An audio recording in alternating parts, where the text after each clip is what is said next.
Assalamualaikum warahmatullahi wabarakatuh. Hai teman-teman dan bunda-bunda. Di video kali ini aku mau sharing bagaimana sih memandikan bayi baru lahir, terlebih untuk bayi BBLR atau bayi lahir dengan berat badan rendah.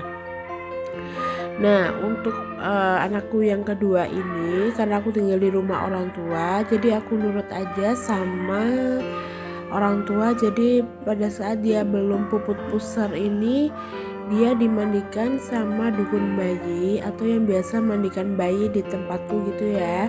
Nah, kebetulan pas aku video ini, pas hari itu juga pusarnya lepas, jadi pas 10 hari.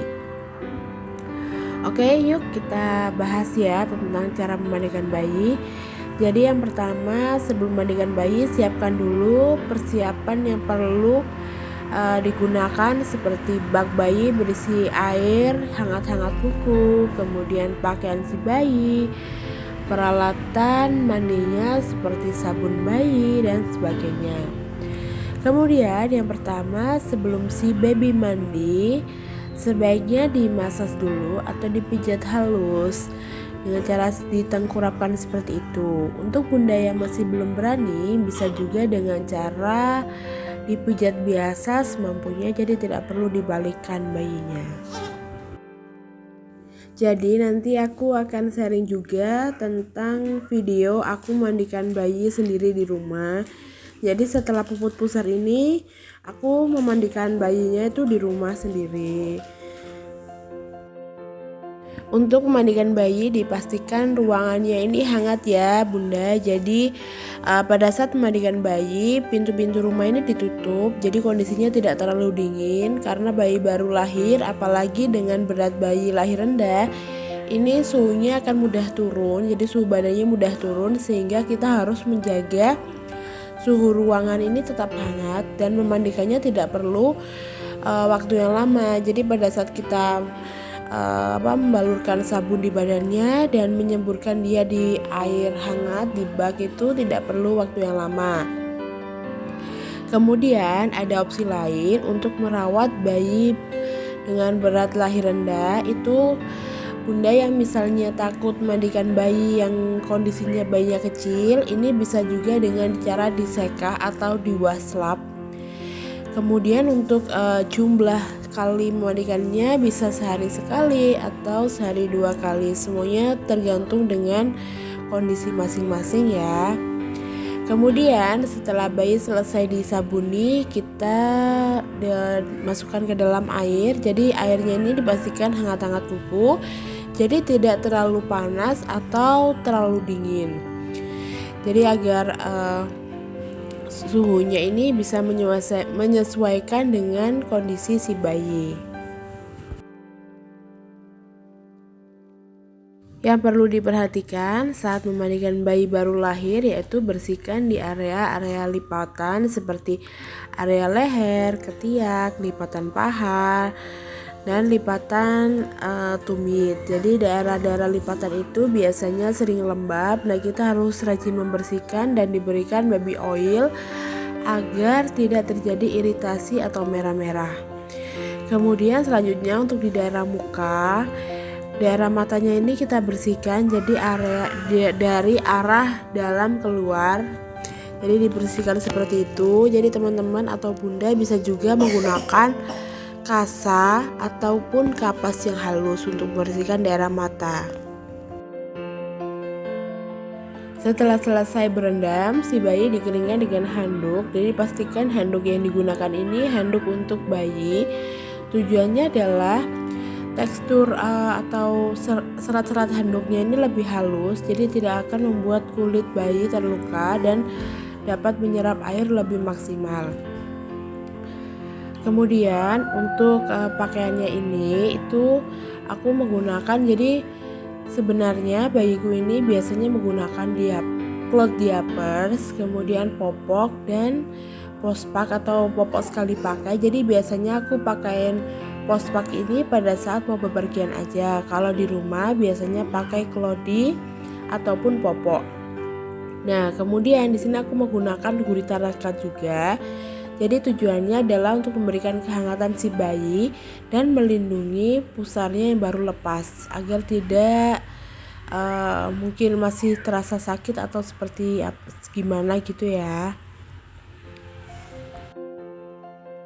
Kemudian juga dipakaikan minyak telon merek apapun. Terus untuk pakaiannya seperti biasa menggunakan sarung tangan, sarung kaki, kaos dalam ataupun baju kutung, kemudian pakai baju luar dan celana. Kenapa sih harus berlapis-lapis dan double seperti itu? Karena di daerahku ini cuacanya cukup dingin, jadi aku menggunakan pakaian yang tebal dan berlapis. Untuk penggunaan gurita yang tali ini sebenarnya sudah tidak disarankan lagi ya di kedokteran atau di dunia anak. Jadi biasanya kalau misalnya kita pada saat bersalin bawa gurita rekat pasti tidak akan diperbolehkan karena ditakutkan akan menekan perut si bayi dan mengganggu pernapasan.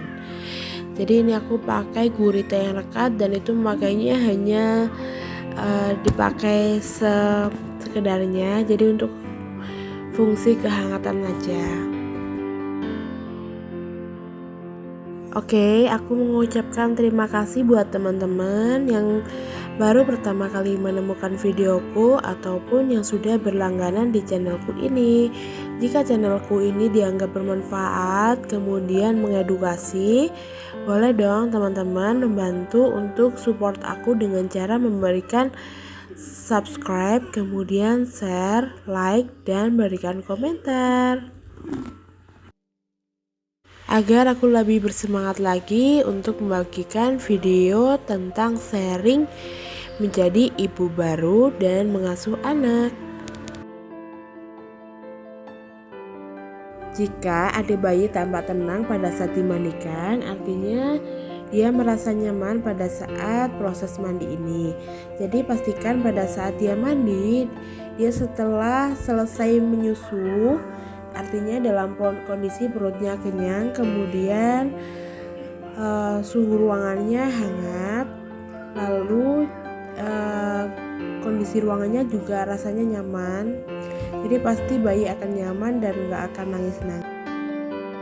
Alasan bayiku yang kedua ini dimandikan dengan menggunakan dukun bayi ini karena pada saat sebelum mulut besar aku masih proses pemulihan pasca sesar, sehingga masih terasa sulit untuk duduk di bawah, kemudian dalam posisi membungkuk, posisi jongkok dan sebagainya, sehingga pertimbangannya menggunakan dukun bayi terlebih dahulu hingga proses pemulihan pasca sesar.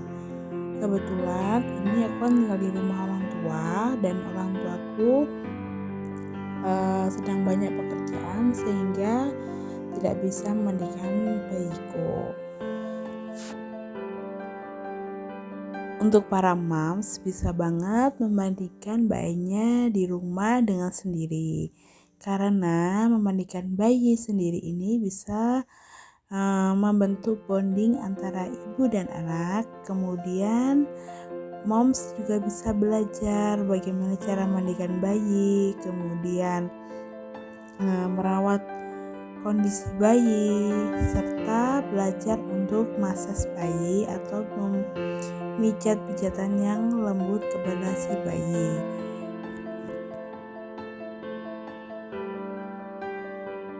Mungkin aku rasa voice overku ini cukup sekian ya moms. Jadi aku berharap video yang aku share ini bisa bermanfaat, mengedukasi, menambah informasi, dan menambah referensi. Nah, sebelum meninggalkan komentar di kolom komentar, yuk tekan tombol subscribe karena subscribe itu gratis loh. Aku mengucapkan banyak terima kasih buat para moms dan teman-teman yang sudah menonton videoku ini sampai habis. Semoga yang belum mempunyai keturunan segera diberi keturunan. Semangat terus ya pejuang garis 2. Dan aku juga mendoakan buat teman-teman semua dimudahkan rezekinya, dilancarkan segala urusannya. Amin ya robbal alamin. Thanks for watching ya, dan see you the next video.